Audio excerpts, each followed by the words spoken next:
The fall of Saigon. 40 years later 3:53. CNN. Here's a look at the Vietnam War. Causes of Vietnam War. 1883 to 1945. Cochin, China, southern Vietnam, and Annam and Tonkin, central and northern Vietnam, along with Cambodia and Laos make up colonial empire French. 1946. Communists in the north begin fighting France for control of the country. 1949. France establishes the state of Vietnam in the southern half of the country. 1951. Ho Chi Minh becomes leader of Dang Lao Dong Vietnam, the Vietnam Workers' Party, in the north. North Vietnam was communist. South Vietnam was not. North Vietnamese communists and South Vietnamese communist rebels, known as the Viet Cong, wanted to overthrow the South Vietnamese government and reunite the country. Other facts. 1954. North Vietnamese begin helping South Vietnamese rebels fight South Vietnamese troops, thus begins the Vietnam conflict. April 30, 1975. South Vietnam surrenders to North Vietnam as North Vietnamese troops enter Saigon, ending the Vietnam conflict. The war was estimated to cost about $200 billion. Anti-war opinion increased in the United States from the mid-1960s on, with rallies, teach-ins, and other forms of demonstration. North Vietnamese guerrilla forces used the Ho Chi Minh Trail, a network of jungle paths and mountain trails, to send supplies and troops into South Vietnam. The bombing of North Vietnam surpassed the total tonnage of bombs dropped on Germany, Italy and Japan in World War II. Today, Vietnam is a communist state. U.S. troop statistics. Source: Department of Defense. 8,744,000 total number of U.S. troops that served worldwide during Vietnam. 3,403,000 served in Southeast Asia. 2,594,000 served in South Vietnam. The total of American servicemen listed as POW, MIA at the end of the war was 2,646. As of April 27, 2021, 1,584 soldiers remain unaccounted for. U.S. deaths. Battle: 47,434. Non-battle: 10,786. Total in theater: 58,220. 1.3 million. Total military deaths for all countries involved. 1 million. Total civilian deaths. Timeline: September 2, 1945, Vietnam declares independence from France. Neither France nor the United States recognizes this claim.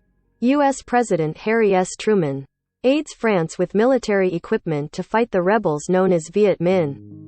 May 1954, the Battle of Dien Bien Phu results in serious defeat for the French in peace talks in Geneva. The Geneva Accords end the French Indochina.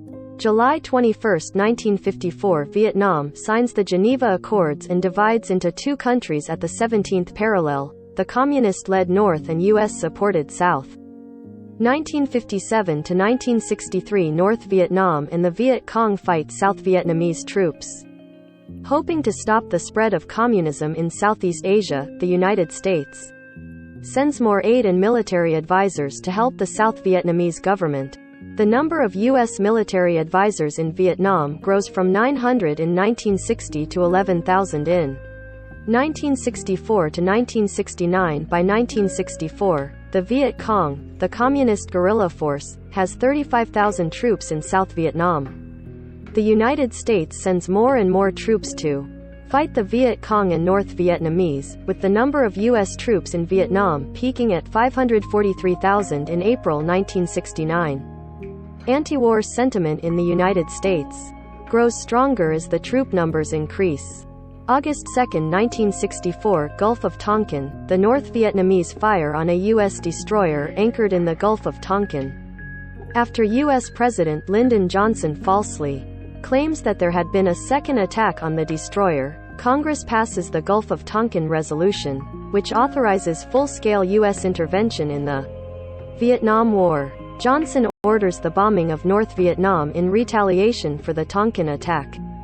August 5, 1964, Johnson asks Congress for the power to go to war against the North Vietnamese and the Communists for violating the Geneva Accords against South Vietnam and Laos. The request is granted August 7, 1964, in a congressional joint resolution. January 30, 1968 Tet Offensive. The North Vietnamese launch a massive surprise attack during the festival of the Vietnamese New Year, called Tet. The attack hits 36 major cities and towns in South Vietnam. Both sides suffer heavy casualties, but the offensive demonstrates that the war will not end soon or easily. American public opinion against the war increases, and the U.S. begins to reduce the number of troops in Vietnam. March 16, 1968 My Lai Massacre. About 400 women, children and elderly men are massacred by U.S. forces in the village of My Lai in South Vietnam.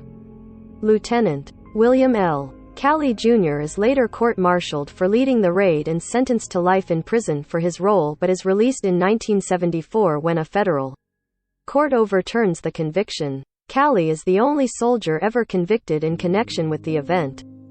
April 1970 Invasion of Cambodia. U.S. President Richard Nixon orders U.S. and South Vietnamese troops to invade border areas in Cambodia and destroy supply centers set up by the North Vietnamese.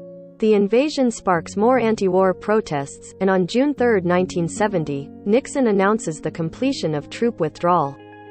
May 4, 1970 National Guard units fire into a group of demonstrators at Kent State University in Ohio.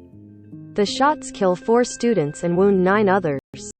Anti-war demonstrations and riots occur on hundreds of other campuses throughout May. February 8, 1971 Invasion of Laos. Under orders from Nixon, U.S. and South Vietnamese ground troops, with the support of B-52 bombers, invade southern Laos in an effort to stop the North Vietnamese supply routes through Laos into South Vietnam. This action is done without consent of Congress and causes more anti-war protests in the United States. January 27, 1973 A ceasefire is arranged after peace talks. March 29, 1973 The last American ground troops leave. Fighting begins again between North and South Vietnam, but the United States does not return. April 30, 1975 South Vietnam surrenders to North Vietnam as North Vietnamese troops enter Saigon, now called Ho Chi Minh City. May 25, 2012 U.S. President Barack Obama signs a proclamation that puts into effect the commemoration of the 50th anniversary of the Vietnam War that will continue until November 11, 2025. Over the next 13 years, the program will honor and give thanks to a generation of proud Americans who saw our country through one of the most challenging missions we have ever faced.